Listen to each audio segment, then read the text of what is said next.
Welcome to Suman IT TV. సాంకేతిక ప్రపంచంలో జరుగుతున్న సంఘటనలు, వార్తలు, విశేషాలను ఎప్పటికప్పుడు మీకు అందిస్తున్నాం కదా. అలాంటి మరో ఆసక్తికర అంశాన్ని మీకు ఇప్పుడు చెప్పబోతున్నాం. ఈ వీడియోని చూసే ముందు మా ఛానల్ను సబ్స్క్రైబ్ చేసుకోవడం మర్చిపోకండి. అలాగే టెక్ రంగంలో మీకు ఇంకా ఏ టాపిక్స్ కావాలి, ఎలాంటి వీడియోలు కోరుకుంటున్నారు కామెంట్ చేయండి. ఐటీ కంపెనీలు ఆంధ్రప్రదేశ్ పై దృష్టి సారించాయి. అక్కడ కొత్త క్యాంపస్ల ఏర్పాటుతో పాటు ప్రస్తుతం ఉన్న వాటిని విస్తరించేందుకు ఇప్పటికే పలు సంస్థలు ముందుకొచ్చాయి. తాజాగా హెచ్సిఎల్ టెక్నాలజీస్ కూడా ఆ జాబితాలో చేరింది. ఏపీలో నెట్వర్క్ ను పెద్ద ఎత్తున ఎక్స్పాండ్ చేస్తున్నట్టు ప్రకటించింది. ఐటీ శాఖ మంత్రి నారా లోకేష్ తో సమావేశమైన హెచ్సిఎల్ ప్రతినిధులు ఈ విషయాన్ని వెల్లడించారు. గన్నవరంలోని ఐటీ పార్క్ లో హెచ్సిఎల్ టెక్నాలజీస్ ఇప్పటికే కార్యకలాపాలు కొనసాగిస్తోంది. దీంట్లో 4500 మంది పనిచేస్తున్నారు.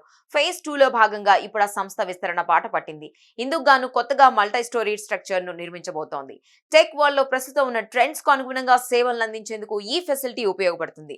అలాగే ఇందులో 10,000 మందికి ఉద్యోగ అవకాశాలు దక్కనున్నాయి. దీంతో పాటు ఎక్స్పాన్షన్ ద్వారా మరో 5,000 మందికి జాబ్స్ కల్పించాలని హెచ్సిఎల్ ప్లాన్ చేస్తోంది.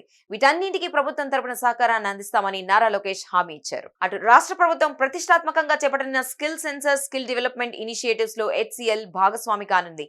సాంకేతిక అభివృద్ధిలో ఏపీ మరింత ముందుకు వెళ్లేందుకు దోహదపడనుంది. చూశారు కదా, ఇవి టెక్ కి సంబంధించిన అప్డేట్స్. ఇలాంటి మరిన్ని విశేషాల కోసం సుమన్ ఐటీ టీవీని మిస్ కాకుండా చూడండి. Thank you for watching this video.